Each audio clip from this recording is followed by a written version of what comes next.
To na ji ana ta magana akan Audu Manomi. Wane ne kuma Audu Manomi?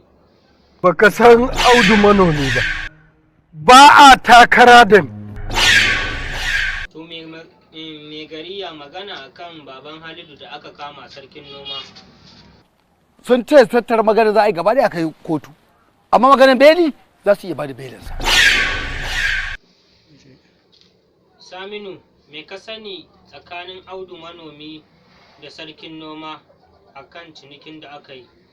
Audu Manomi ya ba shi kuɗi naira 900,000 har da manyan shanunsa guda 7 akan yarjejeniyar shi Audu Manomin zai karɓi manyan gonakinsa guda 2. Tabbatar ka yi ni ya irga kuɗin ba. Tanimu, kai ne ka rubuta takardar yarjejeniya a tsakanin Audu Manomi da sarkin noma na cinikayyar da aka yi? Tabbas ranka daɗe, a gabana aka yi, ina wajen a gabana aka yi komai, na sa hannu aka kirga kuɗi aka bayar. To amma ai sarkin noma ba azzalumi ba ne. lalle kuwa kazafi. Wato duk shaidar da mutanen garin nan suka baya. Da ɗan uwansa na jini ya a kazafi yake ko? To Haladu yanzu da ake nema dai barin kira ka da sarki. Sarki Haladu, to ya maganan mamanka da kuma kannenka?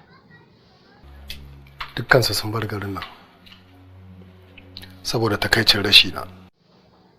To amma yanzu ina suke yanzu nan? Sun koma can wajen dangin mahaifiya. To ya tsakaninka da mutanen gari idan ka dawo, me zai kasance kenan?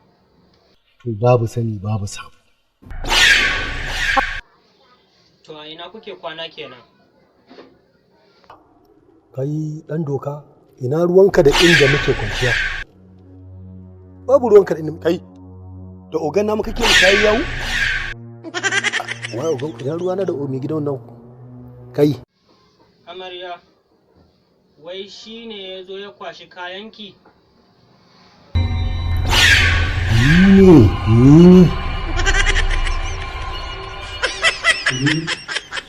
A'a ba shi bane.